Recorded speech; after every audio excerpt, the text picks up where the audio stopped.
তোমরা যারা চায়নায় পড়াশোনা করতে আসতে চাও বা চায়না নিয়ে যাদের অনেক প্রশ্ন থাকে বা সঠিক কোনো গাইডলাইন বা রোডম্যাপ পাচ্ছ না, এই ভিডিওটা আসলে তাদের জন্য। আমার নাম নাইম আজম চৌধুরী। লাস্ট 7 বছর ধরে আমি চায়নায় আছি এবং চায়নায় পড়াশোনা করতেছি। অ্যাজ এ সিকিউরিটি রিসার্চার হিসেবে বর্তমানে কর্মরত রয়েছি।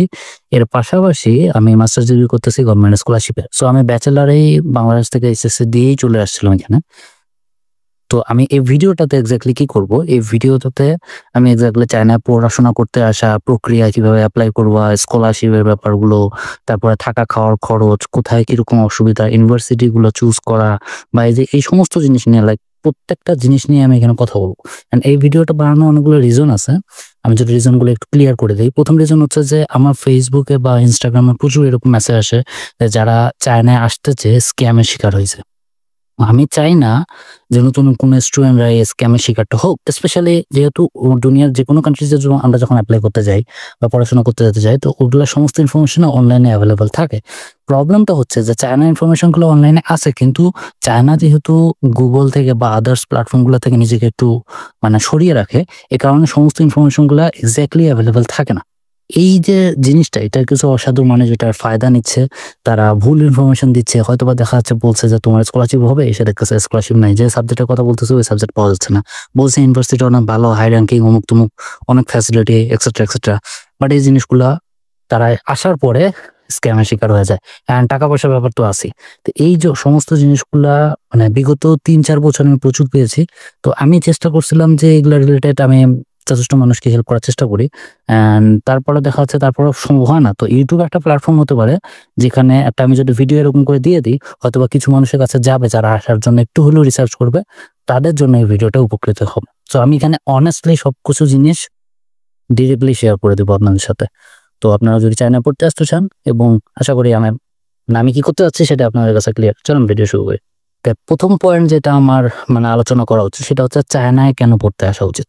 চায়নায় পড়তে আসার অনেক রিজন থাকতে পারে, অনেকগুলো রিজন থাকতে পারে, বিভিন্ন বিভিন্ন কথাবার্তা বলে। বাট আমি যদি বলি, চায়নায় প্রথম পড়তে আসার রিজন হচ্ছে যে এটা এমন একটা কান্ট্রি, আপনি মানেন অথবা না মানেন, আপনার ভালো লাগুক অথবা না লাগুক, এই কান্ট্রি দুনিয়া থেকে এখন অনেক অ্যাডভান্স। পুরো দুনিয়াতে সবচেয়ে অ্যাডভান্স টেকনোলজি, আইটি সেক্টর বা যে কোনো সেক্টরের কথা যদি কেউ বলে, তাহলে কোন কান্ট্রিটা সবচেয়ে বেস্ট, এটা কেউ না মানলেও তাকে বলতে হবে চায়না। ঠিক আছে? এখন চায়না বেস্ট হলে আপনার জন্য কতখানি বেস্ট হবে, এই যদি আপনি টেকনোলজিক্যাল লাইনে, স্পেশালি আমি যেমন কম্পিউটার সায়েন্সে আসছি, তারপর সাইবার সিকিউরিটিতে চলে আসছি, তো এই যে সেক্টরগুলোতে আমরা যখন পড়াশোনা করতেছি, চায়নার মতো এরকম সুযোগ সুবিধা ফ্যাসিলিটি কেউ কোথাও আপনাকে দিবে না।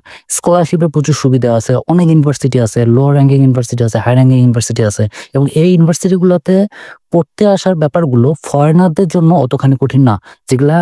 যে সমস্ত চাইনিজ স্টুডেন্ট ওই সমস্ত ভার্সিটিগুলোতে পড়তে চায়, তাদের জন্য ব্যাপারখানি কিন্তু অনেকখানি কঠিন। আমি জানি না আপনারা জানেন কিনা, চায়নাতে গাওকাও নামে একটা এক্সামিনেশন হয়, ইউনিভার্সিটি অ্যাডমিশন টেস্ট, এবং এটা এতটাই কঠিন যে এটা ক্র্যাক করতে পারা চাইনিজ স্টুডেন্টের ড্রিম। এই জিনিসটা কিন্তু অ্যাজ এ ফরেনার স্টুডেন্ট হিসেবে বেশিরভাগ সময় কোনো ইউনিভার্সিটিতে আপনাকে অ্যাডমিশন টেস্ট দিতে হয় না। ওকে, তো যেহেতু হয় না, সেহেতু আপনাদের জন্য কিছুটা হলেও ইজি এই সমস্ত ভার্সিটিগুলোতে চান্স পাওয়া। ঠিক আছে? তো এটা একটা রিজন হতে পারে। আর একটা অর্থনীতির সমৃদ্ধতার একটা ব্যাপার আছে।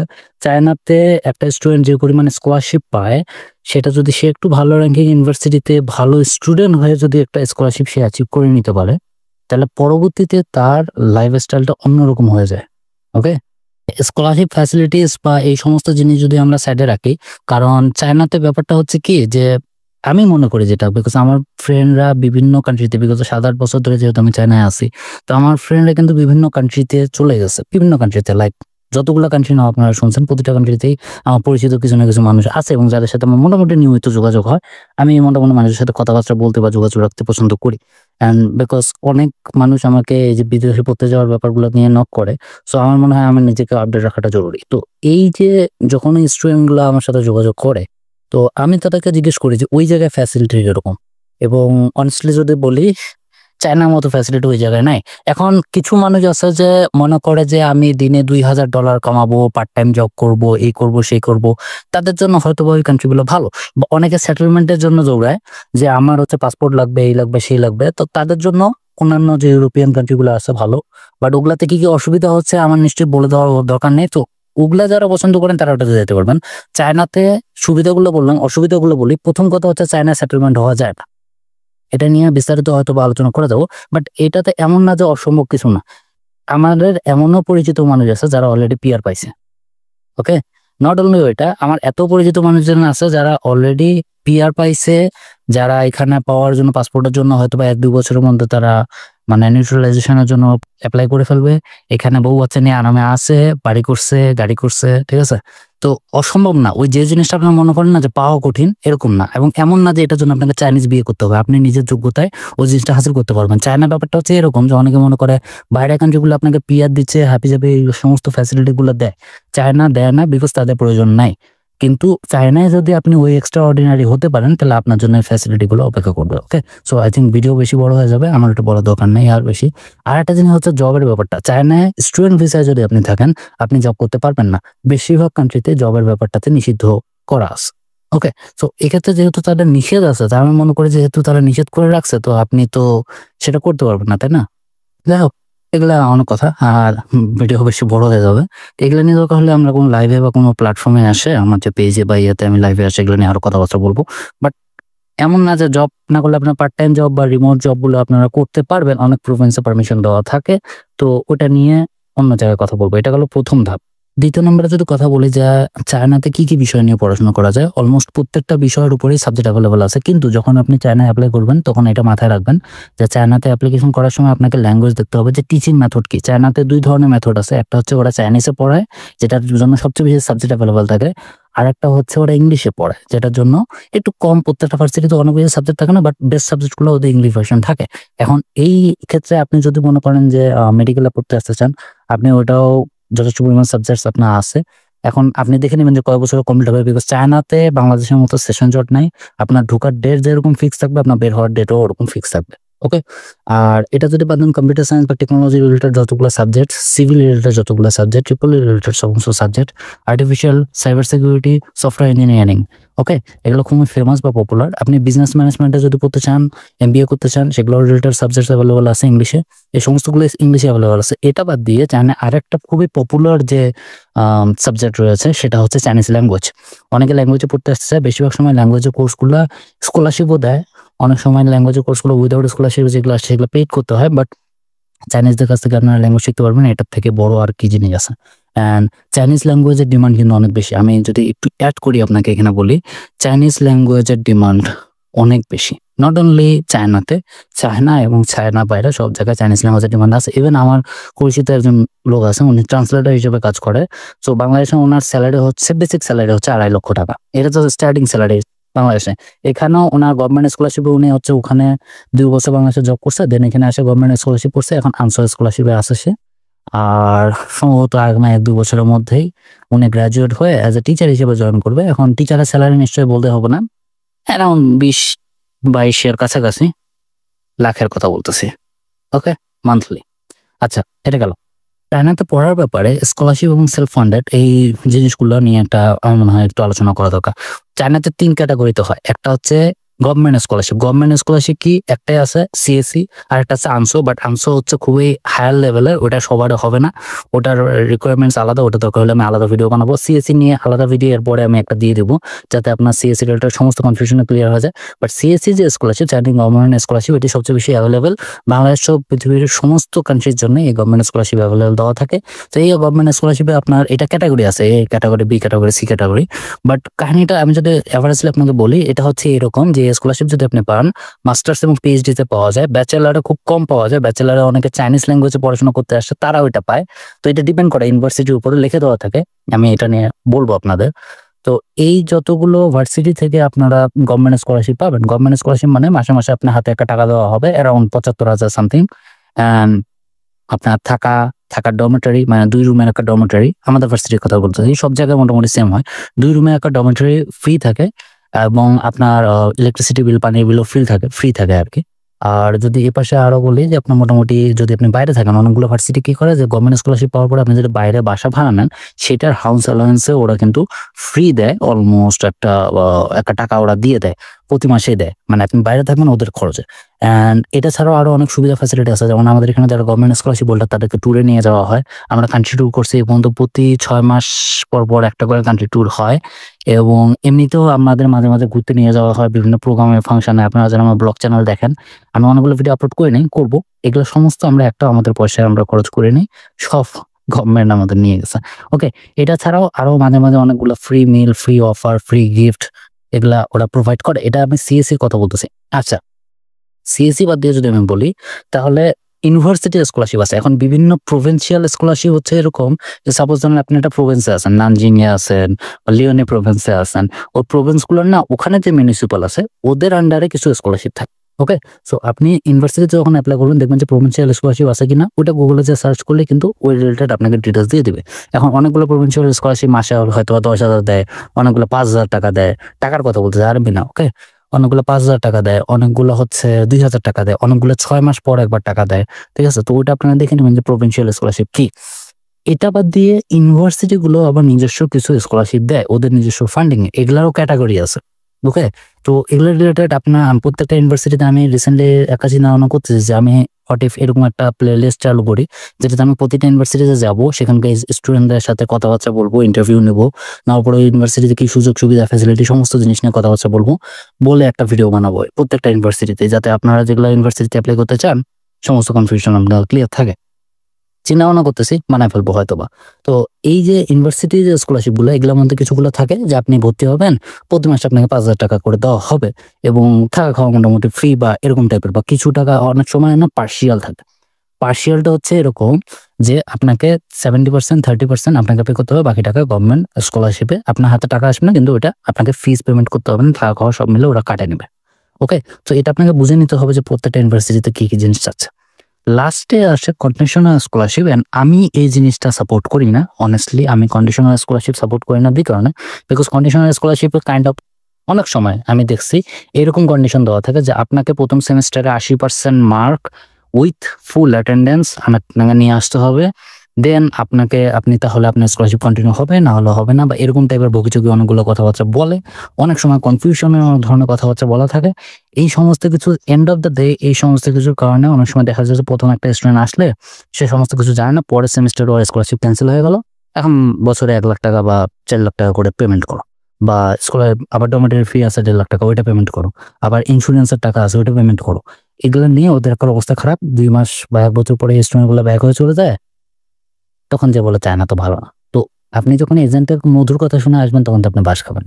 ওকে, এখন বলি যে কিভাবে আবেদন করবেন। কিভাবে আবেদন করার আগে, আবেদন করার জন্য কি কি ডকুমেন্ট লাগে সেটা আমি একটু বলে দিই আপনাদের। তো আবেদন করার জন্য আপনার যদি ডকুমেন্ট দরকার পড়ে, সেটা হচ্ছে যে আপনি যদি এসএসসি দিয়ে আসেন, মানে আপনি বিএসসি তে অ্যাপ্লাই করতেছেন, ব্যাচেলরে অ্যাপ্লাই করতেছেন চায়নাতে, তো এই ক্ষেত্রে আপনার মোটামুটি যে ডকুমেন্টগুলো প্রয়োজন হবে সেটা হচ্ছে পাসপোর্ট, অ্যাটলিস্ট 1 থেকে 1.5 বছর, 2 বছরের মেয়াদ রাখিয়েন। আমার সাজেশন হচ্ছে যেগুলো 10 বছরের যে ই পাসপোর্ট থাকে না, ওইটাই নিয়ে আসেন, তাহলে এখানে ক্যাচাল করতে হবে না আপনাকে, ঠিক আছে না? আপনার পাসপোর্টে সুন্দর করে মানে বুঝতেই পারতেছেন। ওকে, তো এটা হলো প্রথম পাসপোর্ট। তারপরে হচ্ছে ট্রান্সক্রিপ্ট লাগবে। আপনি যদি এসএসসি, এইচএসসি যে আপনার ট্রান্সক্রিপ্ট গুলো থাকে না, ওই ট্রান্সক্রিপ্ট গুলো আপনাকে নোটারাইজেশন করতে হবে। ওকে, নোটারাইজেশন করলেই, এখন কিভাবে করবেন সেটা অলরেডি আছে, যদি না জানেন কমেন্ট করেন, আমি বলে দেবো। নোটারাইজেশন করতে হবে, তারপরে আপনার এই দুটো ডকুমেন্ট হয়ে গেল। এই দুইটা ডকুমেন্টের পরে আপনাকে মেডিকেল করতে হবে। এখন মেডিকেলের ব্যাপারটা হচ্ছে এরকম, এই না ডাজন্ট ম্যাটার আপনি ব্যাচেলর, মাস্টার্স, পিএইচডি যেখানে আসেন না কেন, এগুলো রিকোয়ারমেন্টস আর কি। তো মেডিকেল যখন আপনাকে করতে হবে, মেডিকেল আপনাকে বাংলাদেশের ওদের ফর্ম টর্ম আপনি ওদের ওয়েবসাইট থেকে, সিএসসি ওয়েবসাইট বা যে ইউনিভার্সিটিতে আপনি অ্যাপ্লাই করবেন ওয়েবসাইট থেকে আপনি কিন্তু মেডিকেল ফর্ম ডাউনলোড করে নিতে পারেন, অথবা বাংলাদেশে বেশ কয়েকটা হসপিটাল আছে যেগুলোতে চায়না এরকম অথরাইজ ডাক্তার আছে, তাদের কাছ থেকে মেডিকেল করে ওই ফর্মটা ওরা পূরণ করে সিল দিয়ে সিগনেচার করে দেয়। ওকে, ওই ফর্মটা আপনাকে সাবমিশন করতে হবে। ওইটা নোটারি করা লাগে না সম্ভবত, বাট আপনারা দেখে নিয়েন আর কি, লেখা থাকে ইউনিভার্সিটি ওয়েবসাইটে, লেখা থাকে যে নোটারাইজ না নন নোটারাইজ লেখা থাকে। ওকে, তো এই যে মেডিকেল ডকুমেন্টগুলো, এখন মেডিকেল আপনাকে, আমি যখন আসছিলাম তখন আমি ইউনাইটেডে করছিলাম, তো আই থিঙ্ক লাইক আপনারাও ওই পাশেই আশেপাশে খোঁজ নিয়ে যেখানে করা যায়। এখন এখানে কেউ কি করে, অল্প কিছু টাকা পয়সা বাঁচানোর জন্য বা অনেকে ভুয়া জাল ডকুমেন্ট করে। এখন জাল ডকুমেন্ট করে লাভ নেই, বিকজ আপনি যখন চায়না এন্ট্রি করবেন আপনাকে নিশ্চয়ই মনে করেন সেপ্টেম্বরে ক্লাস শুরু হবে, আপনাদের অগাস্টে আসতে বলবে।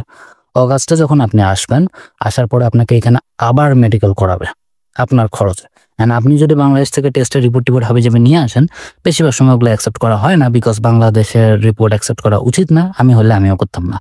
তো এখানে আপনাকে আবার মেডিকেল করাবে, অ্যান্ড ওই মেডিকেল আর এই মেডিকেল দুইটাই যদি ম্যাচ হয় দেন আপনি ওকে, না হলে আপনি ব্যাক টু প্যাভিলিয়ন বাড়ি চলে যাবেন। ঠিক আছে? তো এত টাকা পয়সা খরচ করে চায়নায় ঢোকার পরে যদি বাস খান, হ্যাঁ, আর যতক্ষণ বন্ধু আপনারা চায়নায় ঢুকবেন না ততক্ষণ বন্ধু ওটা একটু পরে বলে। ওকে, আচ্ছা, এটা গেল মেডিকেল ডকুমেন্টের পরে আপনার সার্টিফিকেশন, পাসপোর্ট, মেডিকেল ডকুমেন্ট, এই সমস্তগুলো নোটারাইজেশন করে আপনাকে অ্যাপ্লাই করতে হবে। এখন ব্যাচেলারে যদি আপনি মাস্টার্সে আসেন, এটার জন্য আইএলটিএস এর রিকোয়ারমেন্টস থাকে অনেকগুলো ইউনিভার্সিটিতে। কত? 6 থেকে 6.5 উপরে। এটা হলে বেটার। ওকে, কম হইলেও হইতে পারে, বাট 6 থেকে 6.5 নর্মালি চায়। ওকে, তো IELTS, TOEFL, Duolingo not accepted, সব সময় হয় না। তো আইএলটিএস আর টোফেলের জন্য আপনি টোফেল এরকম দিতে পারেন। এটা আপনার মানে অন্যদের থেকে আগায় রাখবে। এখন সব নর্মালি চিন্তা করেন যে অনেকগুলো ভার্সিটিতে অনেক বেশি অ্যাপ্লাই হয়, তো ওখানে কিন্তু ওরা আইএলটিএস টোফেল কিন্তু ভালো ভালো চাবে, স্বাভাবিক, তাই না? ওখানে বললে আপনার হয়ে যাবে। আইএলটিএস টোফেল বাদ দিয়ে আপনার আদার্স একটা মোটিভেশন লেটার বা একটা এসওপি লিখতে হয়। এই এসওপিটাতে আপনি চায়নায় কেন পড়তে আসতে চান, ইউনিভার্সিটিতে কেন আপনি পড়বেন, আপনার পড়াশোনা করার আগ্রহ কি নিয়ে গবেষণা করবেন না করবেন, সবকিছু জিনিস কিন্তু ক্লিয়ার করা থাকে। এখন যদি আপনি মনে করেন যে এটা একটু ভালোভাবে লিখবো, ভালোভাবে লেখেন, নাহলে চ্যাটজিপিটি কে যে আপনার সমস্ত ব্যাপারটা নিয়ে বলবেন, ও বলবেন যে আমাকে এরকম একটা মোটিভেশন লেটার আমি লিখে দাও, লিখে দিয়ে আপনাকে দিয়ে দিবে, আপনি ওইখান থেকে লিখতে পারেন। আপনারা যদি চান যে কোনো টেমপ্লেট বা এরকম কিছু, তাহলে আমি আমার ইনস্টাগ্রামের যে ব্রডকাস্ট চ্যানেল যেটা, ওইখানে আমি একটা টেমপ্লেট ফাইল আপলোড করে দিব, আশা করি আপনাদের এটা উপকার লাগবে। আচ্ছা, এটা গেল একটা জিনিস। এখন মোটিভেশন লেটার এইগুলা তো নর্মাল গেল, এগুলো ব্যাচেলার মাস্টার্স পিএইচডি সব জায়গায় লাগে। এখন মাস্টার্সে সাপোজ ধরেন আপনি আসবেন, তো ব্যাচেলারে আপনার কি লাগবে? মাস্টার্স থেকে ব্যাচেলারে যদি ব্যাচেলার থেকে মাস্টার্সে যদি আসতে চান, রোজা ধরছে মানে ব্যাচেলার থেকে মাস্টার্সে যদি আসতে চান, তাহলে এই যতগুলো রিকোয়ারমেন্টস আছে এগুলো তো আপনাকে ফিল আপ করতে হবে। বাট এখানে এসএসসি এইচএসসির সাথে কোনো স্বাদ নাই। আপনি ব্যাচেলারে কি অ্যাচিভমেন্টস করছেন সেটা আপনাকে দেখাতে হবে। সিজিপি এটা ম্যাটার করে, অফকোর্স ম্যাটার করবে। অ্যান্ড অনেক ইউনিভার্সিটি আসলে রিকোয়ারমেন্টস রাখে যে আপনাকে যে ভার্সিটিতে আপনি অ্যাপ্লাই করতেছেন সেখানে কোনো সুপারভাইজারের রেকমেন্ডেশন লেটার আপনাকে দিতে হবে। এই সুপারভাইজারের রেকমেন্ডেশন লেটারটা আপনি কোথায় পাবেন? ওই ইউনিভার্সিটিগুলোতে টিচারদের নাম দেওয়া থাকে, ওদের ইমেল অ্যাড্রেস দেওয়া থাকে, তাদেরকে সুন্দর করে আপনার একটা রিসার্চ প্রপোজাল, সিভি এগুলো লিখে পাঠিয়ে দিয়ে দিবেন। তারপরে উনি যদি আপনাকে একটা অ্যাকসেপ্টেন্স লেটার দিয়ে দেয়, ওনার যে অফিসিয়াল নোটপ্যাডে অ্যাকসেপ্টেন্স লেটার লিখে সিগনেচার করে আপনাকে যদি পাঠিয়ে দিয়ে দেয়, এটা আপনার যখন ভার্সিটিতে অ্যাডমিশন নেবেন তখন আপনি ওখানে দিয়ে দিবেন আর কি, অ্যাডিশনাল ডকুমেন্টসে। এটা অনেক ফায়দা দেয়, মানে এটা থাকলে মোটামুটি হয়ে যায় মাস্টার্সের ক্ষেত্রে যদি বলতেছি। অ্যান্ড আইএলটিএস যদি থাকে, এই সমস্ত ডকুমেন্টগুলো যদি অলমোস্ট রেডি থাকে আপনার, তাহলে মাস্টার্সে গভর্নমেন্ট স্কলারশিপ পাওয়াটা মোটামুটি ইজি হয়ে যাবে। এখন কথা যদি বলি পিএইচডিতে, মাস্টার্স আপনি করছেন, পিএইচডিতে আপনি চায়নায় আসতে যাচ্ছেন গভর্নমেন্ট স্কলারশিপে, তাহলে এই সমস্ত ডকুমেন্টের সাথে রেফারেন্স লেটার আপনার মাস্ট লাগবে। উইদাউট রেফারেন্স লেটার আপনার পিএইচডি হওয়ার পসিবিলিটি অলমোস্ট নাই, স্কলারশিপ হওয়ার পসিবিলিটি অলমোস্ট নাই। ওকে, তো আই থিঙ্ক লাইক আপনি বুঝতে পারছেন যে মানে এটা কতটা জরুরি। আর মাস্টার্স থেকে পিএইচডি পাওয়ার জন্য আপনাকে মাস্ট বি একটা রিসার্চ প্রপোজাল জমা দিতে হবে চায়নাতে। যে রিসার্চ প্রপোজাল আপনাকে মানে চায়না অ্যাকসেপ্ট করবে বা আপনার সুপারভাইজার অ্যাকসেপ্ট করে আপনাকে একটা রেকমেন্ডেশন লেটার দিবে, যে রেকমেন্ডেশন লেটার লেখা থাকবে যে আপনি তার আন্ডারে রিসার্চ করবেন। অ্যান্ড আসার পরে উনিও মোটামুটি বেশিরভাগ সময় তারাই আপনার সুপারভাইজার হয়। সো চায়নার সুপারভাইজার অনেক ফ্রেন্ডলি অ্যান্ড তারা অনেক সাপোর্টিভ। মানে আমি এমনও শুনছি যে কিছু সুপারভাইজার আছে একটা জব টপ পর্যন্ত নেওয়া দেয়, স্টুডেন্টরা গ্রাজুয়েট হয়ে গেছে তারপরে জব জোগাড় করে দিচ্ছে। সুপারভাইজাররা চায়না তো সবচেয়ে বেশি কানেক্টেড পারসন, ওদের স্টুডেন্টরা চায়না যত কোম্পানি আছে সবগুলোতে জব করে। সো ওদের রেকমেন্ডেশন লেটার বা ওনাদের যদি একটা কল যায়, আপনার জব এমনিতে হয়ে যাবে। ইভেন আমি ব্যাচেলার যখন কমপ্লিট করে মাস্টার্স যখন আছি 6 মাসের জন্য আমি একটু ঘুরাঘুরি করছিলাম বিভিন্ন জায়গায়। তো আমার যে সুপারভাইজার ছিল ওনার রেকমেন্ডেশন লেটারে কিন্তু আমার হুয়াই হয়ে গেছিল। তো আমি হুয়াই পরবর্তীতে যাইনি, বিকজ 2 মাস পরে আমার এখানে জয়েনিং ছিল। আর আমি মনে করছি যে এত জব টপ করে কি করবো, পরে আমি হুয়াই জয়েন করে নিই, নাহলে আমি ওখানেও ঢুকে যেতে পারতাম আরামসে। তো এটা একটা গল্প আর কি। এই পার্টটাতে আমি বলবো যে চায়না পড়তে আসার পরে আপনার লাইফস্টাইল কিরকম হইতে পারে। এখন যদি আমি বলি চায়নাতে জীবনযাত্রা না প্রত্যেকটা ডিপেন্ড করে আপনি কোন সিটিতে আসতেছেন। ওকে, কোথায় যাচ্ছেন, কোথায় থাকতেছেন, কোথায় পড়তেছেন, এটা ডিপেন্ড করে ইউনিভার্সিটি, সিটি, সমস্ত কিছুর উপরেই ডিপেন্ড করে। পার্থক্য মানে সবগুলো সেম হয় না। বাট যদি আমি এভাবে বলি যে চায়নাতে যদি আপনি পড়াশোনা করতে আসেন, তাহলে আপনার লাইফস্টাইল মোটামুটি একটা লাক্সারিয়াস লাইফস্টাইল আপনি লিড করতে পারবেন। যদি আপনি গভর্নমেন্ট স্কলারশিপে আসেন তাহলে লাইফস্টাইল আপনার আরও ভালো হয়ে যাওয়ার পসিবিলিটি আছে, বিকজ চাইনিজরা এখানে ভালো টাকা পয়সা পেমেন্ট করে। সো আপনার থাকা খাওয়া মোটামুটি ডরমেটরিতে হবে। আপনি যদি মনে করেন যে আমি নিজের ওন এক্সপেন্সে আমি বাড়ি ভাড়া নেব বা হাউস কোনো একটা স্টুডিও অ্যাপার্টমেন্ট কোনো কিছু একটা ভাড়া নেব, তো সেক্ষেত্রে আপনার খরচ হইতে পারে। এখন ডিপেন্ড করে কিভাবে ডিপেন্ড করে। সাপোজ ধরেন আপনি যদি চংচিংয়ে থাকেন, তাহলে চংচিংয়ের এমন কিছু জায়গা আছে যেগুলোতে ভাড়া মোটামুটি আপনার 5 থেকে 7,000 টাকা, 10,000 টাকার মতো হয়। আবার কিছু পশ এরিয়া আছে ওই জায়গাগুলোতে ভাড়া 60-70,000 টাকা পর্যন্ত মান্থলি আসে। ওকে, সো ওগুলা কিন্তু সেমই। ওকে, আচ্ছা এটা গেল। আর যদি এ পাশে আমি বলি যদি শেনজেনে থাকেন বা আপনার যদি বেইজিং সাংহাইয়ের মতো ইউনিভার্সিটিগুলোতে হয় বা হারবিনের মতো ইউনিভার্সিটিগুলোতে হয়, ওই জায়গায় এক্সপেন্সটা একটু বেশি, বিকজ ওই জায়গাগুলোতে মানে মানুষ বেশি, থাকা খাওয়া লিভিং এক্সপেন্সেস বেশি। এটা গেল আপনার থাকা। আরও সমস্যা হচ্ছে যে আপনি যদি পার্সোনালি অ্যাপার্টমেন্ট ভাড়া নেন, তাহলে ওই ক্ষেত্রে আপনাকে ইন্স্যুরেন্স পেমেন্ট করতে হবে, গ্যাস বিল, পানি বিল, ইলেকট্রিসিটি বিল আর যা যা থাকে আর কি সবকিছু আপনাকে পেমেন্ট করতে হবে। Total costly. ওকে, আর এটা যদি বাদ দেন তাহলে আপনি যদি ডরমিটরিতে থাকেন তাহলে এই ক্ষেত্রে এটা একটু চিপেস্ট হয়। হ্যাঁ, এখন অনেকে বলে যে ফ্যামিলি নিয়ে যাওয়া যায় কিনা, অবশ্যই আসা যায়। স্টুডেন্ট ভিসাতে স্পাউস নিয়ে আসা যায়, চায়না এখন অ্যাপ্রুভ করা শুরু করছে। একটু কাহিনী করে, কিন্তু আপনি যদি ইউনিভার্সিটি ডিপার্টমেন্টকে মানায় নিতে পারেন তাহলে আরামসে আপনার মানে স্পাউস ভিসা যেটা সেটা হয়ে যাবে। ওকে, আচ্ছা এটা যদি আমি বাদ দিই তাহলে হচ্ছে পার্ট টাইম জব নিয়ে একটা মানুষের প্রশ্ন থাকে যে পার্ট টাইম জব করা যাবে কিনা বা পার্ট টাইম জব করা পসিবল কিনা। দেখেন অনেস্টলি চায়নাতে স্টাডি করতে করতে পার্ট টাইম জব করার পারমিশন কিন্তু নাই। এটা টোটালি ইলিগাল এবং ধরা পড়লে ফাইন হবে 5 লক্ষ টাকার উপরে ফাইন হবে। ওকে, আপনার পাসপোর্ট ক্যান্সেল হয়ে যেতে পারে, মানে ভিসা ক্যান্সেল হয়ে যেতে পারে বা এগুলো ঝামেলা আছে। ওকে, এখন আপনি বলবেন যে ধরবেন কিভাবে, তো এটা কিন্তু চায় না। ওকে, ওরা যদি চায় তাহলে ধরতে পারবে। বেশিরভাগ সময় ইউনিভার্সিটি এত সময় থাকে না আপনাকে ধরার, বাট যদি আপনি অফেন্ড করেন ওদেরকে, সাপোজ ধরেন ইউনিভার্সিটি চাচ্ছে যে আপনাকে বাইর করে দেবে, তো ওরা চাইলে আপনাকে ধরে ফেলার কোনো ব্যাপারে না। অ্যান্ড আমি দেখছি এরকম বহুজনের যে পাসপোর্ট ক্যান্সেল হয়ে গেছে, ভিসা ক্যান্সেল হয়ে গেছে, ব্যান করে দিছে। মানে নট অনলি ব্যান করে দিবে, ওরা আপনার যে ভিসা বা পাসপোর্ট থাকবে ওখানে একটা রেড মার্কস বসায় দিবে। অ্যান্ড চায়না তো সবকিছু ডিজিটালাইজ, তো নেক্সট যে কোনো ইউনিভার্সিটিতে আপনি যখন যাবেন তখন ওরা আপনার ডকুমেন্ট দেখবে যে আপনার পাসপোর্টে রেড মার্ক আছে। অ্যান্ড নট অনলি এটা চায়নাতে এফেক্ট করবে আপনাকে, চায়নার বাইরেও এফেক্ট করবে। তো আই থিঙ্ক লাইক বলে দেওয়া দরকার নেই। হ্যাঁ, একটা জিনিস অ্যাড করতে ভুলে গেছি, সেটা হচ্ছে যে আপনি অ্যাজ এ মানে ফ্রিল্যান্সার আপনি কাজ করতে পারবেন, এটা তো কোনো বাধা ধরার নিয়ম নেই। ওকে, ক্লাস মিস দিয়েন না, পড়াশোনা যে জায়গায় কোনো প্রোগ্রাম ফান মানে কোনো কিছু থাকলে ওই জায়গাগুলোতে যাওয়ার চেষ্টা করেন, কিন্তু একবারে যে ক্লাস মিস করে আপনি রুমে বসে থাকবেন তো কিছুক্ষণের মধ্যে আসে ওরা বাইর করে নেবে যে কি করতেছেন আপনি। ওকে, তো সবকিছু মেনটেন করে যদি আপনি মানে ফ্রিল্যান্সিং বা হচ্ছে অনলাইন জব টপ করতে চান তাহলে আপনি করতে পারেন। আর যদি অনেক সময় অনেকে দেখছি যে একটু আইএলটিএস স্কোর যাদের ভালো থাকে না, লাইক আমি এরকম দেখছি যে 7.5 এরকম স্কোররা এরা অ্যাজ এ ইংলিশ টিচার হিসেবে অনেক জায়গায় জব করে বা অনেক ক্যাম্পাসের মধ্যে হচ্ছে কাউকে না কাউকে প্রাইভেট পড়াচ্ছে, বিকজ চাইনিজরা ইংলিশ শিখতে চায়। তো এটা একটা গুড অপরচুনিটি। আমি জানি না এটা লিগাল না ইলিগাল, বাট এটা কাইন্ড অফ ইলিগাল, কিন্তু অনেকে করে আর কি। আমি করিনি কখনো, বাট অনেকে করে। তো আমি আপনাদের একটা সিক্রেট শেয়ার করে দিলাম। সংস্কৃতি এবং ভাষার ব্যাপারটা নিয়ে যদি আমি কিছু কথা বলি, দেখেন চায়নাতে আপনাকে চাইনিজ ল্যাঙ্গুয়েজ জানতেই হবে। ওকে, উইদাউট চাইনিজ ল্যাঙ্গুয়েজ আপনাকে বোবার মতো করে চলতে হবে। বাট স্টিল আমি যদি বলি, আমি 7-8 বছর ধরে আছি, আমি কিন্তু খুব ভালোভাবে চাইনিজ পারি না। আমি চাইনিজ বুঝি, কিন্তু আমি চাইনিজ ভাবে আহামরি ভাবে বলতে পারি না। এখন যখন আমি এটা করতেছি, এমন না যে আমার এখানে সংসার চলতেছে না, মানে আমার জীবন গোল চলতেছে না, সবকিছু ঠিকঠাক ভাবে চলতেছে। সো চায়নাতে ঠিক আপনার পড়াশোনা ডিপার্টমেন্ট, আপনার যেখানে আপনি সবকিছু করবেন সবকিছু কিন্তু ওরা চাইনিজ, বাট ওরা ইংলিশ কিছু না হলেও পারে। মানে আমাদের ট্রান্সলেটার অ্যাপ তো আছে। চাইনিজরা খুবই ফ্রেন্ডলি, আপনি যেখানেই যান, আপনি ফরেনার হিসাবে ওরা মনে যায় না যে আপনি চাইনিজ পারবেন না, ওরা আপনাকে হেল্প করবে। ওকে, এটা আপনার এয়ারপোর্ট থেকে শুরু করে একেবারে গ্রামের কাঁচা বাজার পর্যন্ত ওরা প্রচুর হেল্প করে। হ্যাঁ, এখানে চায়নাতে আমি দেখছি, চায়নাতে বাংলাদেশিদের সবচেয়ে বেশি বাস দেয় বাংলাদেশিরা। ওকে, চাইনিজরা হেল্পফুল, বাইরের কান্ট্রিগুলো হেল্পফুল, বাংলাদেশিরা প্রচুর বাস দেয়। এটা নিয়ে লাস্টে কথা বলবো, এটার জন্য মানে অফেন্ড হয়ে যাবে, বাট আমার মনে হয় যে এটা বলা উচিত আমার। আর লাস্ট হচ্ছে কমিউনিটি এবং কালচারের সাথে রাখা। এন্ড অফ দ্য ডে আমরা চাইনিজ না, আমরা কিন্তু বাংলাদেশি। সো নিজের কমিউনিটি কালচার, লাইক নামাজ কালাম বলেন, ঈদের প্রোগ্রামগুলো বলেন, পূজা পার্বণগুলো বলেন, এগুলা প্রত্যেকটা ক্যাম্পাসেই হয়।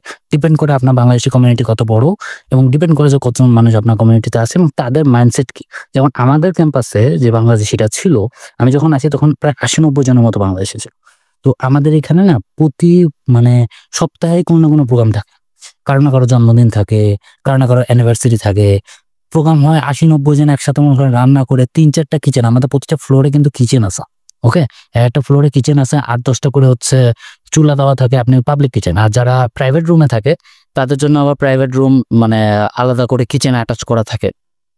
যেমন আমারটাতে অ্যাটাচ আছে এখন পর্যন্ত, বাট ওটার জন্য আপনাকে পে করতে হবে। আপনি অ্যাজ এ পিএইচডি স্টুডেন্ট হিসেবে আসলে ওটা কিন্তু আপনি ফ্রি পাবেন। ওকে, তো যখন আপনি চায়নাতে এই যে থাকবেন, আপনার ডিপেন্ড করে যে আমাদের প্রতি সপ্তাহে এরকম করে কালচারাল প্রোগ্রাম হইতো, আমরা এখানে বাংলা নববর্ষ পালন করতাম, আমাদের এখানে সমস্ত উৎসবগুলো হইতো।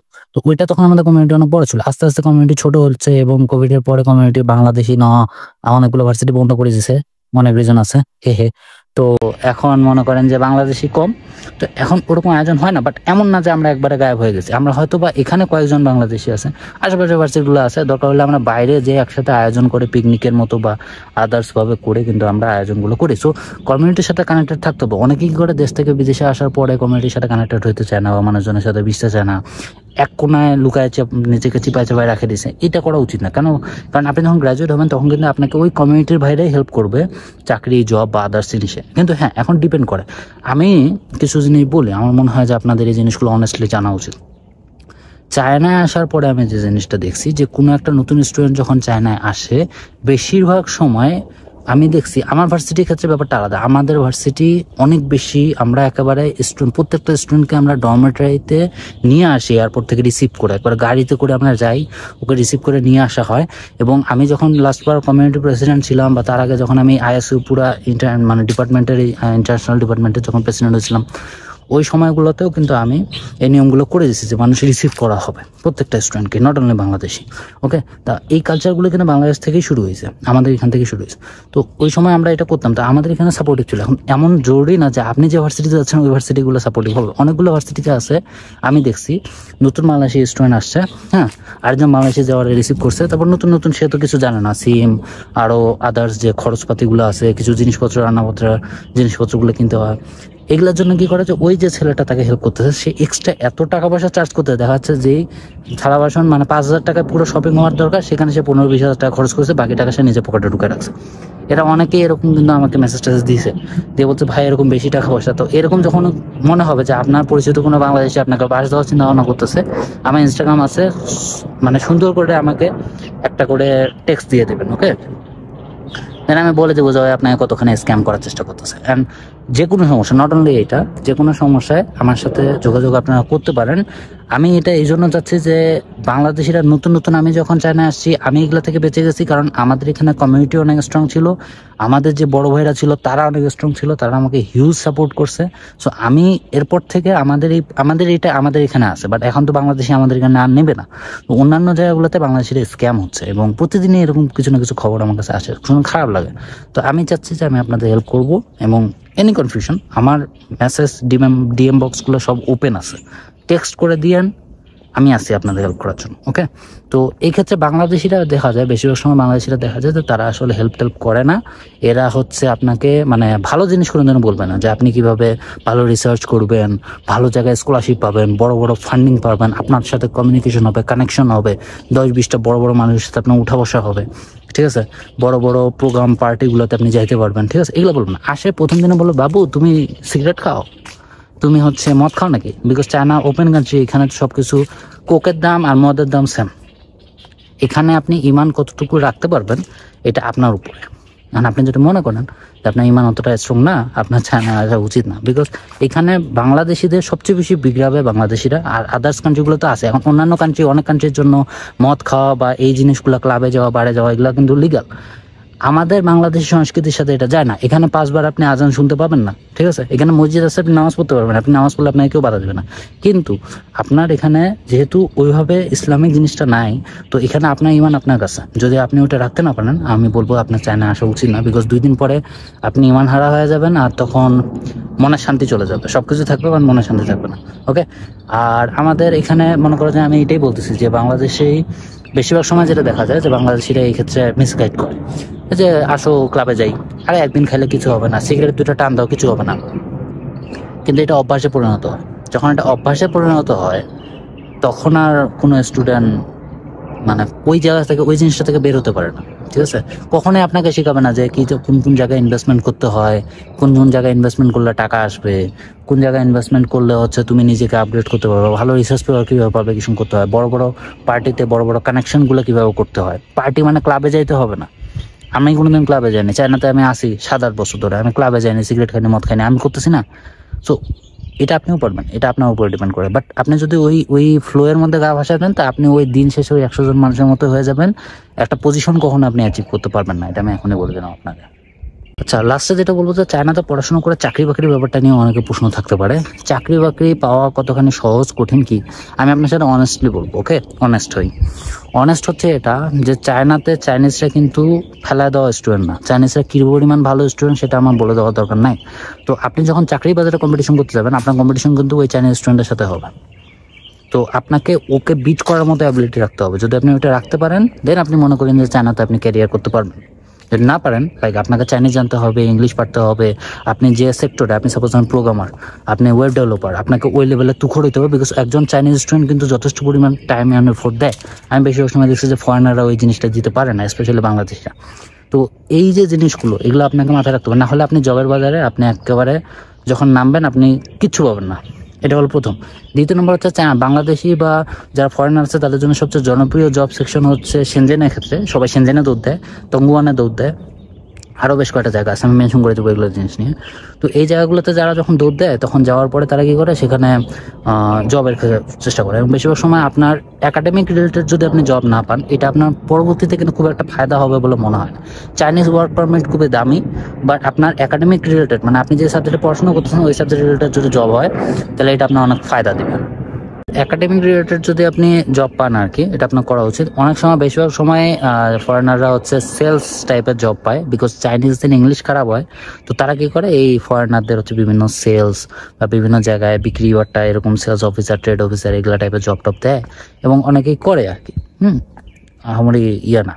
তো এটা আপনি করতে পারেন। বেতনের ক্ষেত্রে বেতন আহামরি যে খুব বেশি টাকা দেয় এমন না, বিকজ চায়নাতে আপনি যদি সেলস ম্যানেজার বা এরকম হাবিজাবি হন, তাহলে একটা অ্যামাউন্ট দেয়। এখন যদি আপনি সেনজেনের মতো জায়গায় থাকেন অ্যান্ড ওইখানে যদি আপনি 10,000 RMBও স্যালারি পান, আপনি কিন্তু ওই 2 রুমের বেড ভাড়া নিয়ে থাকতে পারবেন না। মানে আমি আপনার সাথে অনেস্টলি কথা বলতেছি, বিভিন্ন মানুষ বিভিন্ন কথা বলবে, বাট এটা আমি যারা বলতেছি না, 7 বছর ধরে আছে, সো আমি বহুতগুলো জিনিস আমি দেখছি। অ্যান্ড অনেক মানুষ আমাদের থাকেও সেনজেন বা গুয়াংজুর পাশে। সো আমি অনেস্টলি বলতে, তঙ্গুয়ান এখনও একটু চিপ আছে, ওখানে কিছু মানুষ যাচ্ছে, তারা বাসা ভাড়া নিচ্ছে, বাট ওই বাড়িগুলো না খুবই জঘন্য অবস্থা, মানে পুরান ঢাকার বাড়িগুলো আছে না, ওরকম টাইপের বাড়ি। তো ওই জায়গায় অনেকে, এখন আপনি স্ট্রাগল করতে চাইলে আপনি স্ট্রাগল করতে পারেন। অ্যান্ড আমাদের স্যালারি কিন্তু এমন না যে আপনার মনে করেন 10 লাখ টাকা স্যালারি দিচ্ছে, 20 লাখ টাকা স্যালারি দিচ্ছে, এগুলো আপনাকে দেবে না।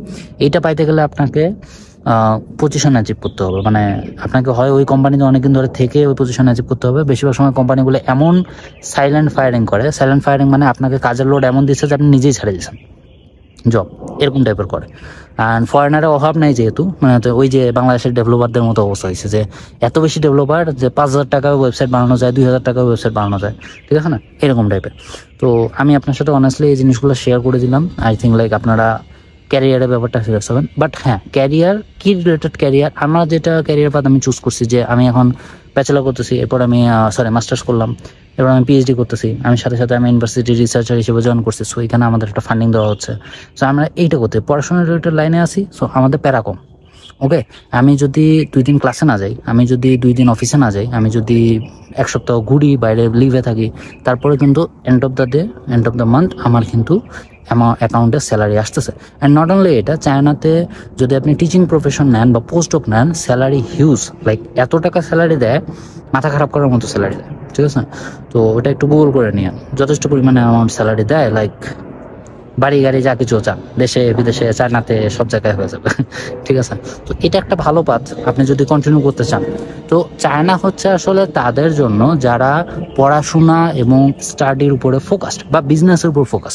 আপনি বিজনেস করতে পারেন, বাংলাদেশে বিভিন্ন ইম্পোর্ট এক্সপোর্টের বিজনেস আপনি করতে পারেন, আপনার যদি লাইসেন্স থাকে, LOC থাকে, তাহলে আপনি কিন্তু বাংলাদেশ থেকে বিজনেস করতে পারেন। ইম্পোর্ট এক্সপোর্টের বিজনেস অনেকে করে, অনেকে হচ্ছে জামা কাপড়, পোশাক আশাক, জুতা এগুলো পাঠায়। হ্যাঁ, এগুলো আপনি করতে পারেন। আপনার এটা নেটওয়ার্ক এবং আপনার কানেকশনের উপর ডিপেন্ড করতেছে। লাইক এক সময় আমি এখানে করছিলাম, এখন বর্তমানে যেমন আমি মাঝে মাঝে বিভিন্ন, এখানে অনেকগুলো কোম্পানি আছে যারা হচ্ছে বিদেশি ক্লায়েন্ট আসে, আমাদের এখানে গাড়ি তৈরি হয় BYD চাঙ্গাঙের। তো ওখানে যখন বিদেশি ক্লায়েন্টরা আসে তখন ওদের সাথে ডিল করার সময় মাঝে মাঝে ওরা আমাকে নিয়ে যায়। তো আমি যে ওখানে আমি এই জন্য গাড়ি রিলেটেড কন্টেন্ট আমার অনেক বেশি দেখেন, বা bike related content, CF motors বা হচ্ছে কাওয়াসাকির অনেকগুলা কন্টেন্ট আপনি আমার পেজে দেখবেন। তো আমরা ওখানে যাই, বাইক টেস্ট করি, আমরা নিয়ে বেড়াই, ভিডিও বানাই, ক্লায়েন্টদের সাথে ঘুরি বসি, বা বিভিন্ন সময় শেরাটন বা এই জায়গাগুলোতে আমার বসা হয়। তো এটা হচ্ছে কি যে এটা ডিপেন্ড করতেছে যে আপনি কয়েক বছরে কতগুলো কানেকশন বানাইতে পারেন। আমার ক্ষেত্রে আমার কানেকশনটা বাড়াইছে 2 কারণে। প্রথমটা হচ্ছে যে আমি যখন কোভিডের সময় এখানে স্টে করি, আমি কোভিডের সময় ব্যাক যাইনি, তো ওই সময় খুব কম ফরেনার ছিল এবং আমি ওই সুযোগটা কাজে লাগাইছি। ওই সময়টাতে হয়েছে কি আমার বহু মানুষের সাথে, ইভেন এই সিটির মেয়রের সাথেও আমার একটা কানেকশন হয়ে গেছিলো, ঠিক আছে। তো এই যে কানেকশনটা আমি মেল্ট করছিলাম ওইটার কারণেই কিন্তু আমার পরবর্তীতে অনেক ফায়দা হয়েছে। বিভিন্ন জিনিসে আমি পরিচিত একটা মুখ হয়ে গেছি। আমি যদিও চাইনিজ অত আমার ভালো পাই না, বাট চাইনিজদের সাথে খাতিরটা কম না কিন্তু। ওকে, এগুলা অনেক কথা। যাই হোক, ভিডিও আমি মনে করতেছি ভিডিও যথেষ্ট বড় হয়ে গেছে, বাট আমি এই ভিডিওতে সবকিছু কভার করে দিচ্ছি যা আপনার চায়নায় আসার জন্য জানা উচিত। কোনো কিছু আমি বাকি রাখিনি। যদি তারপরেও কোনো প্রশ্ন থাকে ভিডিওর নিচে যে কমেন্টস আছে ওখানে কমেন্টস করে দেন কমেন্ট বক্সে। ইনস্টাগ্রামের লিঙ্ক আমি পোস্ট করে দিছি, আপনারা ওখানে আমার সাথে কথা বলতে পারবেন। ওকে, আর যদি আমি বলি চায়নাতে পড়াশোনা করতে আসা ভালো না খারাপ, এন্ড অফ দ্য ডে চায়নায় পড়তে আসার ফ্যাসিলিটি অনেক বেশি। ওকে, যদি আপনি সেটা নিতে পারেন, আপনি যদি মনে করেন, আপনি যদি এই ক্যাটাগরির হন যে আমাকে সব কিছু নিয়ে আসে খাওয়াই দিবে, খাওয়াই দেওয়া ক্যাটাগরি যদি হন, বা ওই যে মাম্মাস বয় টাইপের ক্যাটাগরি হন, তাহলে চায়না আপনার জন্য না। এখানে আপনাকে স্ট্রাগল করতে হবে, নিজেকে প্রুফ করতে হবে বারবার। যতবার আপনি নিজেকে প্রুফ করবেন তত বেশি আপনি আপডেট হবেন। অ্যান্ড আমরা যারা অ্যাজ এ রিসার্চার হিসেবে আসি, আমাদেরকে প্রতিদিনে এই জিনিসটা পিছনে যাইতে হয়। আমার যদি চেহারা শরীর স্বাস্থ্যের অবস্থা আপনারা দেখেন তাহলে খুবই খারাপ অবস্থা। তো সাইবার সিকিউরিটি রিসার্চ নিয়ে আমি পড়তেছি, আমার ফেভারিট সাবজেক্টেই কম্পিউটার সায়েন্সে আসছিলাম। তখন আমার 70% স্কলারশিপ ছিল, এখন তো অলমোস্ট গভর্নমেন্ট স্কলারশিপ আছে। অ্যান্ড তার সাথে সাথে ফান্ডিং, তার সাথে সাথে বিজনেস, তার সাথে সাথে আরও অনেক কিছু বলা যাবে না, বলবো না, নজর লাগে। আর এটাই। তো আমি যেটা চাই সেটা হচ্ছে যে আপনারা সবসময় নিজেদের আসার আগে, কোনো কান্ট্রিতে আসার আগে আপনারা করতে পারেন। আপনার যদি সেটেলমেন্ট এবং ইনস্ট্যান্ট অনেক বেশি ইনকাম করার চিন্তা ভাবনা থাকে, তাহলে আপনারা ইউরোপ বা আমেরিকা কান্ট্রিগুলোতে যাইতে পারেন, বাট ওখানকার পলিসি অন্যরকম, আপনাকে দেখে শুনে যেতে হবে। যদি আপনার চিন্তা ভাবনা থাকে যে আপনি চায়নায় আসবেন, তাহলে সেটেলমেন্টের চিন্তা ভাবনা বাদ দিয়ে নিজেকে আপগ্রেড, নিজের একটা প্রোফাইল বিল্ড করব, নিজেকে কিছু বানাবো, এই মেন্টালিটি নিয়ে চায়নায় আপনি আসেন। আই থিঙ্ক ভিডিও অনেক বড় হয়ে গেছে, বাট আপনারা সমস্ত ইনফরমেশন পেয়ে গেছেন। অ্যান্ড দেখা হচ্ছে পরের ভিডিওতে, গভর্নমেন্ট স্কলারশিপ নিয়ে কথা বলবো। আর হ্যাঁ, চ্যানেলটা সাবস্ক্রাইব করে দিন, কারণ এরকম রিলেটেড কন্টেন্ট আমি বানানোর চিন্তা ভাবনা ছিল না, বাট এখন বানাচ্ছি, কারণ মানুষ স্ক্যাম হচ্ছে। দেখা হচ্ছে পরের ভিডিওতে।